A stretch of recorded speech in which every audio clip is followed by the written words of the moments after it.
Ballari ಕಾರಾಗೃಹದಲ್ಲಿ killing star ವಿಲವಿಲ ಅಂತ ಇದ್ದಾರೆ. ಕಾರಣ ಇಷ್ಟೇ, 3 ದಿನದಿಂದ ಸಾಲು ರಜೆ ಇದೆ.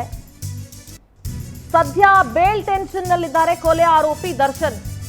ರಜೆ ಇರೋದ್ರಿಂದ ಹೊರಗಡೆ ಬಿಡೋದಿಲ್ಲ. ಹೊರಗಡೆ ಅಂತಂದ್ರೆ ಅಲ್ಲೇ ಸೆಲ್ನಿಂದ ಹೊರಗಡೆ ಬಿಡಲ್ಲ. ಜೈಲಿನಲ್ಲಿ ಹನುಮನ ಜಪ ಮಾಡ್ತಾ ಇದ್ದಾರಂತೆ ದರ್ಶನ್. ಪ್ರತಿದಿನ ಪುಸ್ತಕಗಳನ್ನ ಓದ್ತಾ ಕಾಲ ಕಳೀತಾ ಇದ್ದಾರಂತೆ.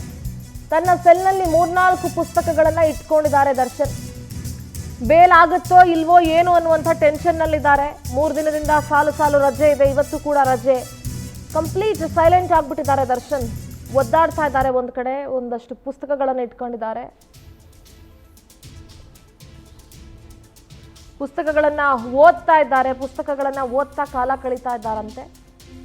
ಸದ್ಯ ಬೇಲ್ ಟೆನ್ಷನ್ ನಲ್ಲಿದ್ದಾರೆ ಆರೋಪಿ ದರ್ಶನ್. ಬೇಲ್ ಆಗುತ್ತೋ ಇಲ್ವೋ ಏನು ಎತ್ತ ಅನ್ನುವಂಥ ಭಯದಲ್ಲಿ. ನಮ್ಮ ಬಳ್ಳಾರಿ ಪ್ರತಿನಿಧಿ ವೀರೇಶ್ ದೂರವಾಣಿ ಸಂಪರ್ಕದಲ್ಲಿ ಜಾಯ್ನ್ ಆಗ್ತಾ ಇದ್ದಾರೆ. ವೀರೇಶ್, ಸದ್ಯ ದರ್ಶನ್ ಒದ್ದಾಡ್ತಾ ಇದ್ದಾರೆ ಇವತ್ತು ಬಳ್ಳಾರಿ ಕಾರಾಗೃಹದಲ್ಲಿ. ಯಾಕೆಂದ್ರೆ 3 ದಿನದಿಂದ ಸಾಲು ರಜೆಗಳಿದೆ.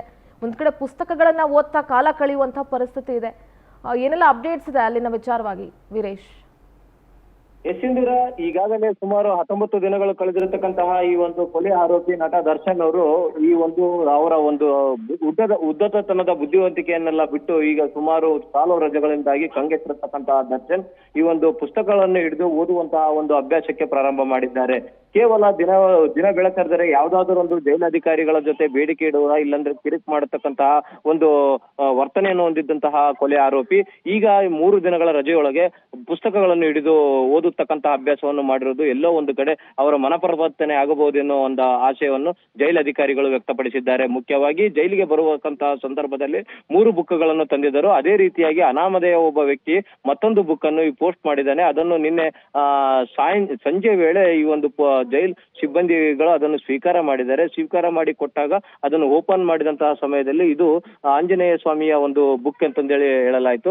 ಇದೇ ರೀತಿಯಾಗಿ ಈ ಹಿಂದೆ ಗಣಿ ಹಗರಣದಲ್ಲಿ ಸಿಲುಕಿದಂತಹ ಜನಾರ್ದನ್ ರೆಡ್ಡಿ ಟೈಮಲ್ಲೂ ಸಹ ಆಂಜನೇಯನ ಪುಸ್ತಕ ಮತ್ತು ಸ್ತೋತ್ರವನ್ನು ಓದುವುದರ ಮೂಲಕ ಕಾಲ ಕಳೆಯುತ್ತಿದ್ದರು. ಅದೇ ಒಂದು ವಿಧಾನದಲ್ಲಿ ಈಗ ನಟ ದರ್ಶನ್ ಅವರು ಸಹ ಈ ಒಂದು 4 ಪುಸ್ತಕಗಳನ್ನು ಸಹ ಗಂಟೆಗೊಂದು ಸಾರಿ ಓದತಕ್ಕಂತಹ ಈ ಒಂದು ಹನುಮ ಚಾಲೀಸನ್ನು ಒಂದು ಪಠಣ ಮಾಡತಕ್ಕಂತಹ ಪ್ರಕ್ರಿಯೆಯಲ್ಲೇ ತೊಡಗಿದ್ದಾರೆ ಎಂದು ತಿಳಿದು ಬರ್ತದೆ. ತದನಂತರ ಈ ಒಂದು 3 ದಿನಗಳಲ್ಲಿ ಯಾವುದೇ ರೀತಿಯಾದಂತಹ ಅಹಿತಕರವಾದಂತಹ ವರ್ತನೆಯನ್ನು ತೋರದೆ ಜೈಲ್ ಸಿಬ್ಬಂದಿಗಳ ಜೊತೆ ಸಹಕಾರವನ್ನು ಸಹ ನೀಡಿದ್ದಾರೆ ಎಂದು ತಿಳಿದು ಬರ್ತಾ ಇದೆ. ಸಿಂಧೂರ. ಓಕೆ, ಥ್ಯಾಂಕ್ ಯು ವೀರೇಶ್ ನಿಮ್ಮೆಲ್ಲ ಮಾಹಿತಿಗೆ.